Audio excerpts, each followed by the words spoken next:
दोस्तों जय जोहार। दोस्तों जसपुर नगरीय उपचुनाव 2 जून को होने वाला है। नगर पालिका के 2 वार्ड 8 और 14 में होने वाले उपचुनाव के लिए नामांकन पत्र का स्क्रूटनी किया गया। इसको लेकर सुबह से ही कलेक्टर परिसर में गहमा गहमी का माहौल देखने को मिला। भाजपा और कांग्रेस के नेता कलेक्टर परिसर में डटे हुए थे।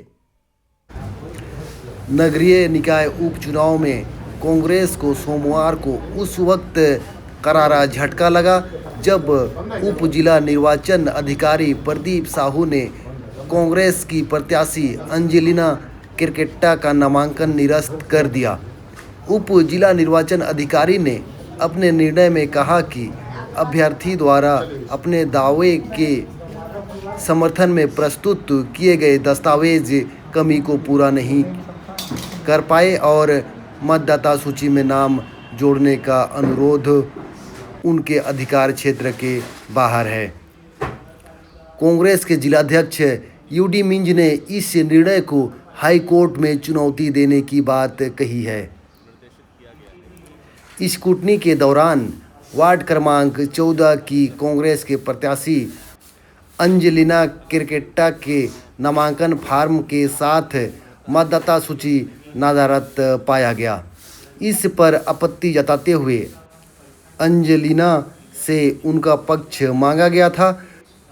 अंजेलिना ने उप जिला निर्वाचन अधिकारी के समक्ष प्रस्तुत किए गए जवाब में बताया कि एसआईआर से पहले उनका नाम वार्ड क्रमांक 14 के मतदाता सूची में शामिल था, लेकिन अभी नामांकन दाखिल करने के समय जब उन्होंने अपना नाम सूची में खोजा तो नहीं मिला। उन्होंने मीडिया को बताया कि वार्ड परिवर्तन के लिए उन्होंने एसआईआर के दौरान कोई आवेदन भी नहीं किया था। दोस्तों 2 बार लड़ चुकी थी अंजेलिना। कांग्रेस की अंजेलिना किरकेट्टा नगरपालिका चुनाव में कांग्रेस की ओर से 2 बार चुनावी मैदान में उतर चुकी है।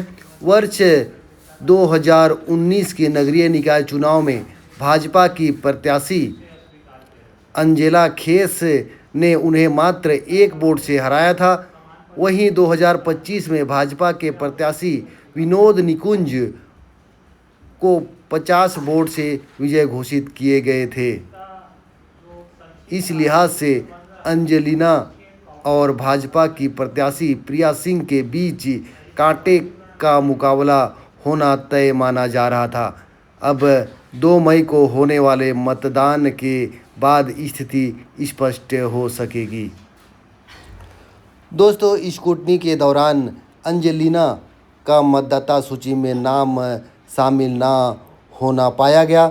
जो भी दस्तावेज प्रस्तुत किए हुए इस कमी को पूरा नहीं कर पाए।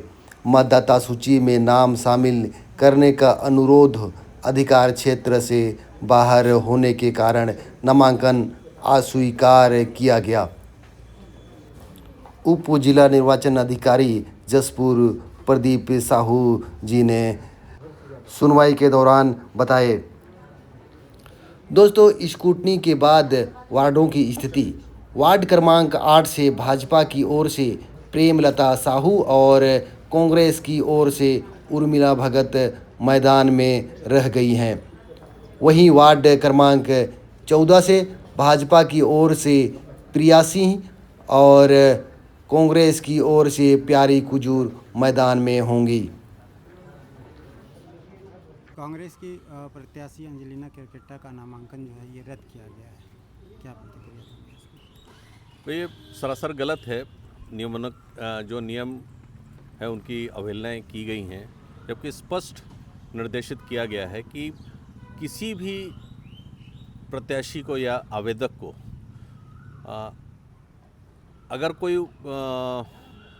विशेष कारण नहीं होता है या अयोग्य नहीं है किसी और वजह से, तो उसको चुनाव लड़ने देना चाहिए। और यहाँ पर जो इनका नाम मतदाता सूची में अभी के नगर पालिका में जो नहीं है, वो लिपिक त्रुटि है।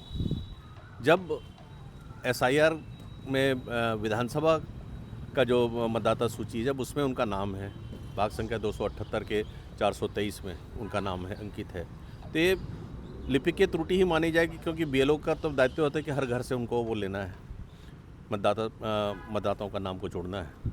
और ये धारा 24 में स्पष्ट निर्देश है और उसके कंडिका 9 में भी कि इसको लिपिक त्रुटि मानते हुए रिटर्निंग ऑफिसर को इनको अनुमति देना चाहिए और उसकी आवेदन को स्वीकार करना चाहिए और उन्हें प्रत्याशी के तौर पर लेना चाहिए। अब आगे क्या करेंगे? तो सीधी सी बात है, हम लोग कोर्ट जाएंगे और ऊपर के दरवाजे को खटखटाएंगे, क्योंकि नियमता गलत है और ये सरासर दिख रहा है कहीं ना कहीं से दबाव के अभाव, दबाववश उन्होंने ऐसा निर्णय लिया, क्योंकि 2 बजे उन्हें निर्णय देना था और अभी शाम को आप देख रहे हैं 6 बजे उन्होंने इसको निर्णय दिया। हमने सारे दस्तावेज उसमें सबमिट किए थे, है ना, लिखित तर्क प्रस्तुत किया था, कल भी हमने दिया था और आज भी उसको दिया हुआ है चीज़ों को। इनके निवास का प्रमाण पत्र, ये 2 बार वहाँ 15 वार्ड क्रमांक 15 से चुनाव लड़ चुकी हैं, 19 में और 25 में, है ना। और सीधी सी बात है कि एक बार तो एक वोट से चुनाव हारी थी, तो कहीं ना कहीं उनके नाम का दबाव है और उसी के डर से भाजपा इनका कहीं ना कहीं अपने प्रभाव का इस्तेमाल कर, क्योंकि मुख्यमंत्री का क्षेत्र है, उन्हें कहीं ना कहीं डर तो है इस चीज़ का कि वो चुनाव हार जाएंगी। वैसे भी कुनकुरी में नगर पंचायत चुनाव वो हार ही चुके हैं एक बार, और कैंडिडेट हमारे बहुत मजबूत है इस मामले में। SIR का असर कहीं दिख रहा है? SIR का असर तो हम नहीं मानेंगे, लेकिन ये लिपिक त्रुटि और जानबूझ के किया गया है, क्योंकि विधानसभा के जब SIR के बाद की मतदाता सूची में इनका नाम है तो नगर पालिका के इसमें क्यों नहीं है। और दूसरी चीज़ बहुत बड़ी बात यह है कि पूरे नगर पालिका में यहाँ 20 वार्ड हैं, 20 वार्ड का मतदाता सूची इनको जारी करना चाहिए था। खाली इन्होंने जहाँ चुनाव हो रहा वहीं का मतदाता सूची इन्होंने जारी किया, क्योंकि प्रत्याशी किसी भी वार्ड से हो सकता है ना, उनके लिए खुली छूट है कि वह कहीं से भी वार्ड से चुनाव लड़ सकते हैं, कोई भी किसी भी वार्ड का निवासी हो, बस वो कैंडिडेट एलिजिबल होना चाहिए। अब जब ये यहाँ के मूल निवासी हैं, जाति प्रमाण पत्र भी इन्होंने सबमिट किया है, अपने घर का भी टैक्स की जानकारी उन्होंने दी है, बिजली बिल प्रस्तुत किया है जो इनके नाम से है, तो चीज़ छूटी कैसे? ये तो उनके अधिकार क्षेत्र में है रिटर्निंग ऑफिसर का कि उनको चुनाव लड़ने की अनुमति दें। आप कोर्ट जाएंगे, हाई कोर्ट में? बिल्कुल जाएंगे इसके लिए, क्योंकि ये हमारे हक की लड़ाई है और इसको बिल्कुल हम पीछे नहीं हटेंगे इस मामले में। सर, एक प्रत्याशी का नामांकन निरस्त हुआ है, क्या कारण से हुआ है? देखिए, आप लोग को बता दूं कि नगर पालिका अधिनियम एवं नगर पालिका निर्वाचन नियम 1994 के तहत किसी भी वार्ड से पार्षद पद का चुनाव लड़ने के लिए उस अभ्यर्थी का नगरीय निकाय के प्रभावशील मतदाता सूची के किसी न किसी वार्ड में नाम दर्ज होना आवश्यक है। तो इन श्रीमती अंजलिना केरकेट्टा के मामले में यह पाया गया है कि उनका नाम वर्तमान प्रभावशील मतदाता सूची के किसी भी वार्ड में उनका नाम दर्ज नहीं है, इसलिए वो पात्रता पूरी नहीं करती, वो अर्हता पूरी नहीं करती, इसलिए उनका नाम निर्देशन पत्र खारिज किया गया।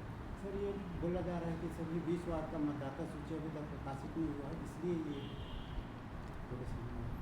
देखिए, इसके बारे में ज़्यादा जानकारी निर्वाचक रजिस्ट्रीकरण अधिकारी देंगे, लेकिन जितनी मेरी जानकारी है वो सभी का प्रकाशन किया गया था, सभी वार्डों के मतदाता सूची का प्रकाशन किया गया था और अवसर दिया गया था कि यदि मतदाता सूची में किसी का नाम नहीं है तो वो अपना नाम दर्ज करा सकते हैं।